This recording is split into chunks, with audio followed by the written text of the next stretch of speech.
Assalamualaikum warahmatullahi wabarakatuh. Apa kabar sobat sekalian? Semoga baik-baik saja. Jumpa lagi di channel Delgo. Kali ini kita akan membahas berita info kesehatan yang ada di sekitar kita, yaitu tentang COVID-19, XBB, dan flu biasa. Apa beda gejalanya?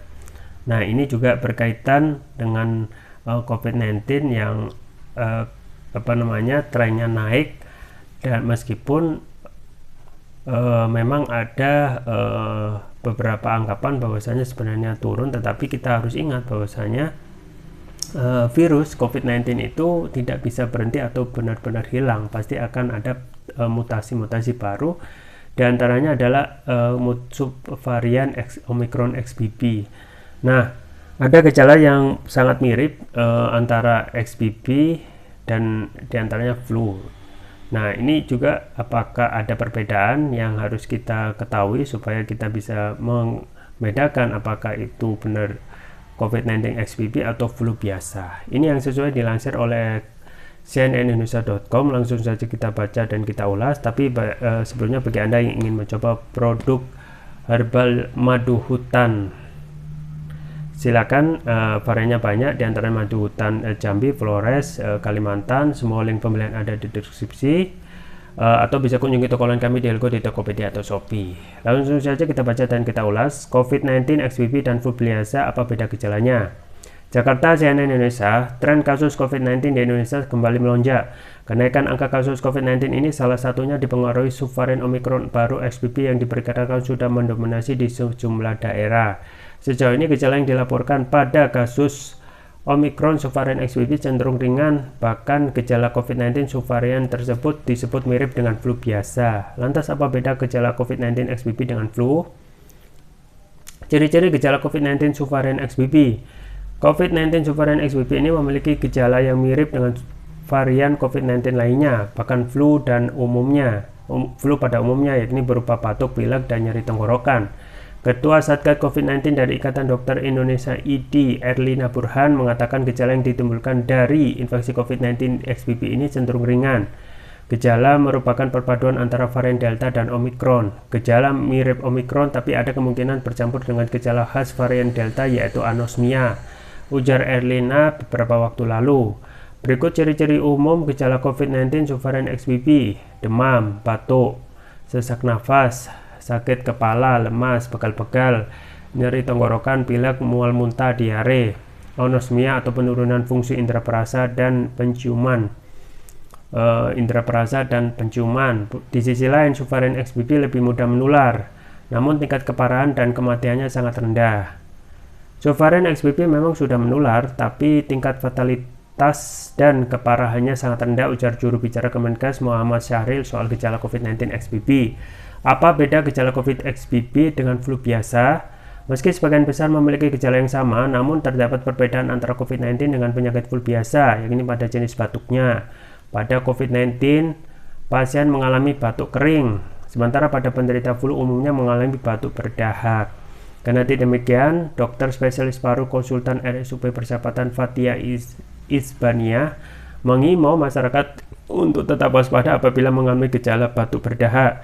Bisa saja COVID-19 ada infeksi sekunder lalu batuk berdahak.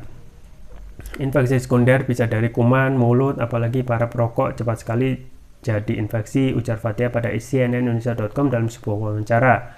Demikian beda gejala COVID-19 XBB dengan flu untuk meningkatkan kewaspadaan Anda.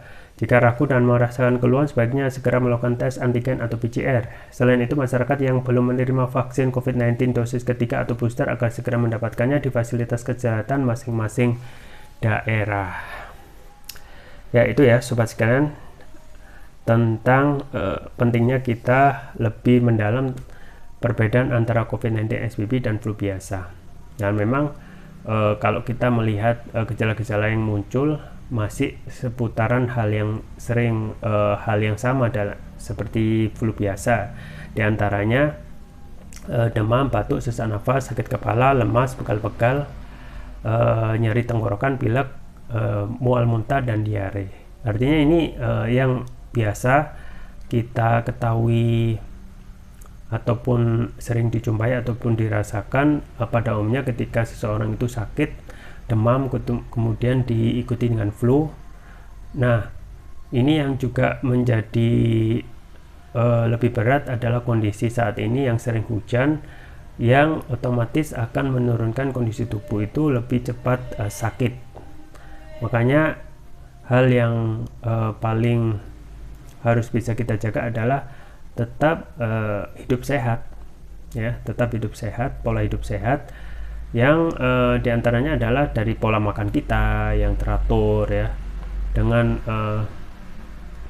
memakan makanan yang bergizi, kemudian dikurangi makanan yang sifatnya junk food, yang itu tentu saja akan membuat tubuh kita akan numpuk penyakit, diantaranya adalah kolesterol, kemudian juga diabetes, dan itu kalau imunitas tubuh kita turun, itu juga berakibat kita akan mudah terserang penyakit, pun juga bisa saja cepat kita tertular virus COVID-19.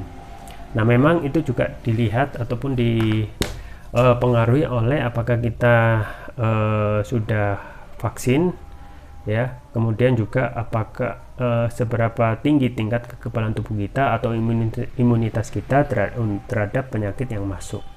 Kadang ada juga, ya, kalau seseorang itu sudah imunitasnya tinggi, maka itu bisa kebal terhadap penyakit.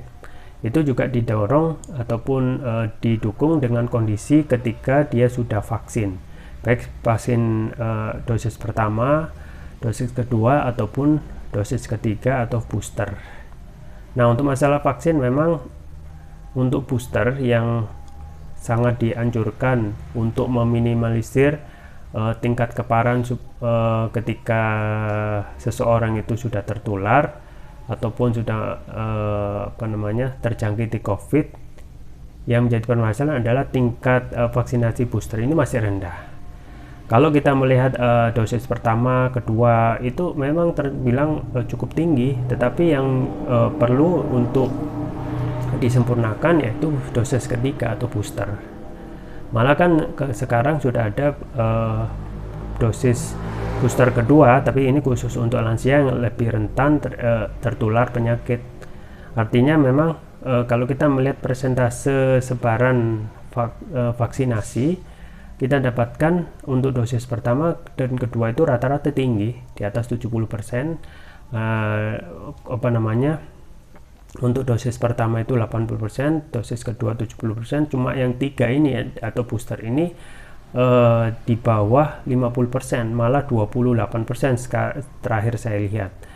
Jadi ini sangat riskan, ya, untuk saat ini waktu virus COVID itu bermutasi secara cepat. Sekarang muncul XBB.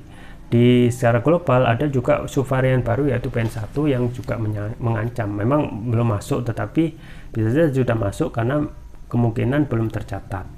Makanya itu satu hal yang penting buat kita untuk supaya tidak tertular penyakit adalah menjaga imunitas tubuh dari pola hidup kita yang sehat. Dan juga yang saya terus rekomendasikan adalah konsumsi produk kesehatan yaitu propolis, karena propolis itu sangat luar biasa sehat sekali, dan itu merupakan turunan dari produk lebah selain madu yaitu propolis. Dan propolis yang saya rekomendasikan dan premium ini adalah Turkish Propolis Rukia yang merah. Ini ada produk premium karena sudah memakai teknologi nano, yang nanoteknologi itu manfaatnya untuk meningkatkan kelarutan dan penyerapan oleh tubuh. Kemudian untuk manfaat dari TPR itu sendiri antara lain dapat mengatasi penyakit non medis, dapat mengatasi kolesterol, asam urat, diabetes, stroke, luka ringan, batuk pilek, tumor, mah, kanker ginjal, amandel, jantung, sinusitis, paru-paru, demam, nyeri PMS, dan lain sebagainya. Jadi banyak sekali, dan ini adalah produk sapu jagat yang hampir bisa mengatasi berbagai macam penyakit. Kemudian varian yang selanjutnya yaitu yang ini, sama Turkish Propolis Rukia, ini khusus yang brain, ya. Turkish Propolis Rukia brain, manfaatnya diantaranya memberikan nutrisi pada otak, meningkatkan konsentrasi, membantu pemulihan stroke, membantu proses pertumbuhan pada anak dan remaja, meningkatkan stamina, mengatasi gangguan migrain, vertigo, sakit kepala, kepala pening, meningkatkan kecerdasan pada anak dan remaja, juga memudahkan anak dan remaja menghafal pelajaran, dan juga menutrisi otak orang dewasa yang suka lupa atau pikun. Keunggulannya antara lain sudah mendapatkan sertifikat halal dari MUI, sertifikat dari BPOM, sertifikat ini International Nano Entrepreneur Association. Penggunanya cukup mudah, tinggal meneteskan TPR ini sesuai berat badan tubuh. Misalkan berat badan tubuh 60 kg, berarti 6 tetes, dikonsumsi 2 kali pagi dan malam. Untuk terapi berat bisa 3 kali pagi, siang, dan malam. Jangan lupa untuk selalu menjaga kesehatan imunitas tubuh dengan konsumsi rutin. Turkish Prophylaxis Ruqyah juga bisa menyediakan stok madu hutan di rumah untuk menjaga kesehatan agar tidak cepat sakit, dan bisa juga dibuat untuk campuran camilan ataupun minuman Anda. Semua link pembelian ada di deskripsi atau bisa kunjungi toko online kami di Elgo di Tokopedia atau Shopee. Itu saja yang bisa saya sampaikan, semoga bermanfaat. Jangan lupa like, share, dan subscribe. Sampai jumpa lagi. Wassalamualaikum warahmatullahi wabarakatuh.